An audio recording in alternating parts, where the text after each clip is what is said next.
So next type of circular motion is non-uniform circular motion.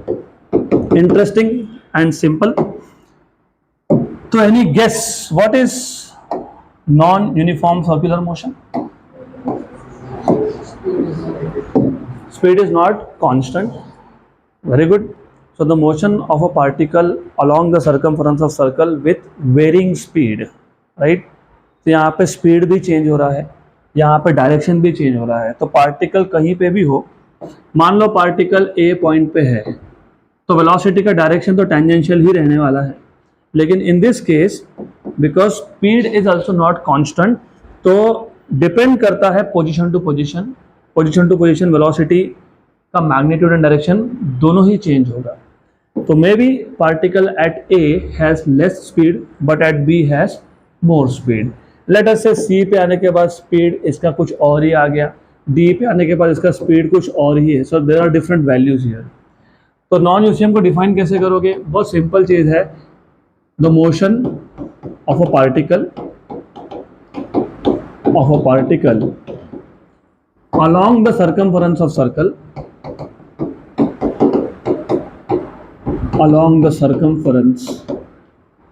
of circle with varying speed is known as non-UCM, non-uniform circular motion. तो अभी आगे तुमको काम में आएगा ही, तो मैं अभी से बता देता हूँ. आगे जाके तुम दो टाइप के सर्कुलर मोशन की बात करोगे इसी चैप्टर में. Maybe by tomorrow we will study that also. एक होगा vertical circular motion which is something like this. तो ये जो वर्टिकल सर्कुलर मोशन है, व्हाट डू यू थिंक, ये यूनिफॉर्म सर्कुलर मोशन है कि non uniform?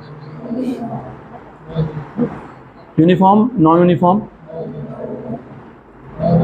Non uniform. Why?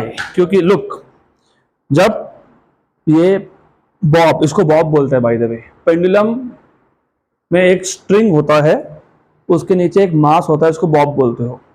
जब ये बॉब ऊपर की तरफ जाएगा, it is moving against gravity. कोई भी ऑब्जेक्ट जब अगेंस्ट ग्रेविटी जाता है तो उसका स्पीड कम होता है, रिटार्डेशन होता है. तो स्पीड कम होते गया और टॉप मोस्ट पोजीशन पे मिनिमम स्पीड मिलेगा, वो हम डिराइव करेंगे.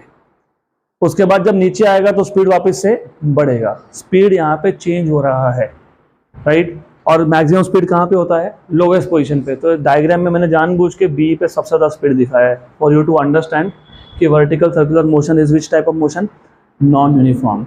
तो जहाँ पे भी तुम वर्टिकल सर्कुलर मोशन ये वर्ड भी देख लिया तो समझ लेना it is non uniform circular motion. हाँ, स्पेशल केसेस है, लेकिन वहाँ पे वो उनको मेंशन करना पड़ता है, बताना पड़ता है कि ये जो मोशन है वर्टिकल है but it is with constant speed. वो भी हो सकता है, लेकिन that is a controlled vertical circular motion, right. और एक दूसरे टाइप का सर्कुलर मोशन हम देखेंगे which is something like this. पता है क्या है? This is horizontal.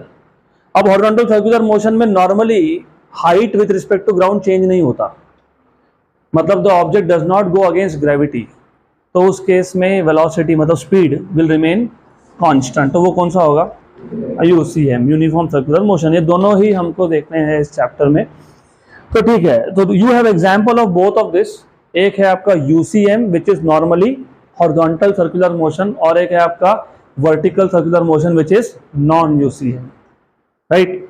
तो the motion of a particle along the circumference of circle with varying speed is known as non-UCM. अब UCM और non-UCM में मेजर डिफरेंस क्या है? स्पीड का तो है ही, और अगर आपको 11th स्टैंडर्ड का मोशन इन अ प्लेन का बेसिक्स याद है तो मैंने वहाँ पे आपको बताया था, जब सिर्फ डायरेक्शन चेंज हो तो acceleration is perpendicular to velocity. जब सिर्फ स्पीड चेंज हो, डायरेक्शन चेंज नहीं हो रहा है, सिर्फ स्पीड चेंज हो रहा है. अरे इमेजिन कर लो, क्या ही डिफिकल्ट है. फिजिक्स का मतलब ही होता है understanding the nature around you. चलो करके बता देता हूँ. I am an object, I am not changing direction, I am just changing my speed, parallel और एंटी पैरेलल. वो लीनियर मोशन में होता है। तो जब वेलोसिटी का डायरेक्शन सेम रहे, सिर्फ मैग्नीट्यूड मतलब स्पीड चेंज हो, तो उस केस में एक्सेलरेशन इज ईदर पैरेलल और anti parallel. By the way वो लीनियर मोशन होता है, उसका सर्कुलर मोशन के साथ कोई कनेक्शन ही नहीं है। तो सिर्फ स्पीड चेंज वाला केस हम लोग डिस्कस ही नहीं करेंगे, because that is linear motion. बराबर। अब क्या बचा? Both will change. बोथ मतलब कौन? Magnitude and. तो यहां पे एक्सेलरेशन के भी दो कंपोनेंट्स आते हैं। तो इन सच केसेस जहां पे मैग्नीट्यूड और डायरेक्शन दोनों ही चेंज हो, एक्सेलरेशन के दो कंपोनेंट्स होते हैं। एक होता है due to change in speed और एक होता है due to change in direction. Due to change in direction कौन सा कंपोनेंट था? Due to change in direction कौन सा कंपोनेंट था? लास्ट केस में देखा ना हमने, वेलोसिटी का डायरेक्शन जब चेंज होता है तो एक्सेलरेशन कहां जाता है? हाँ, तो रेडियल कंपोनेंट है। तो कौन सा कंपोनेंट है? रेडियल। तो you need to remember this, याद रखना आप। Due to change in direction of velocity, acceleration का कौन सा कंपोनेंट है? Radial. And due to change in speed कौन सा है? टेंजेंशियल। तो इन सच केसेस, मतलब in case of non UCM, in this case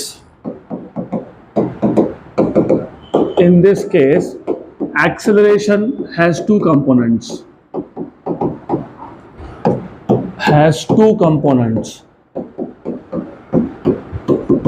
number one radial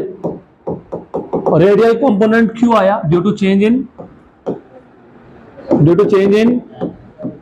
direction। very good, due to change in direction। और दूसरा कौन सा है? टेंजेंशियल।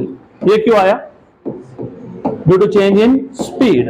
वेलोसिटी नहीं, due to change in speed. Due to change in speed. है that clear? तो when both change, जब magnitude और डायरेक्शन दोनों चेंज हो तो दो कंपोनेंट्स आएंगे। एक होगा because of change in direction which is towards centre, जिसको तुम बोलते हो रेडियल। दूसरा आता है due to change in speed, वो आता है अलोंग द टेंजेंट। तो हमारे पास दो कंपोनेंट है। Where will be the resultant? Along the diagonal. तो इस केस में जो रिजल्टेंट एक्सेलरेशन है that is not pointing towards the centre, it is along the diagonal of both AR and AT। तो in this case the resultant acceleration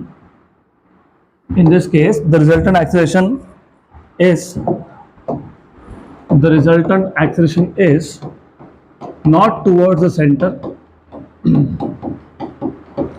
The resultant acceleration is not directed towards the center.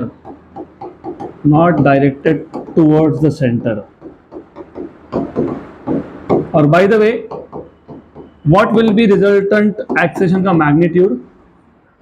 अगर मेरे पास दो vector है, both are perpendicular to each other, resultant क्या होता है? Under root of a square plus b square, मतलब AR square plus AT square. Right. तो इस केस में जो आपके पास रिजल्टेंट एक्सेलरेशन आया that is under root of AR square plus AT square, क्योंकि AR और AT में एंगल कितना था? 90। राइट। तो ये तो हो गया आपका थ्योरी पार्ट। इसमें JEE नीट दोनों में एक क्वेश्चन आया है और दिस इज वेरी इंपॉर्टेंट, हम सॉल्व करेंगे, लेकिन मैं आपको अभी बता देता हूँ। You should know this, right.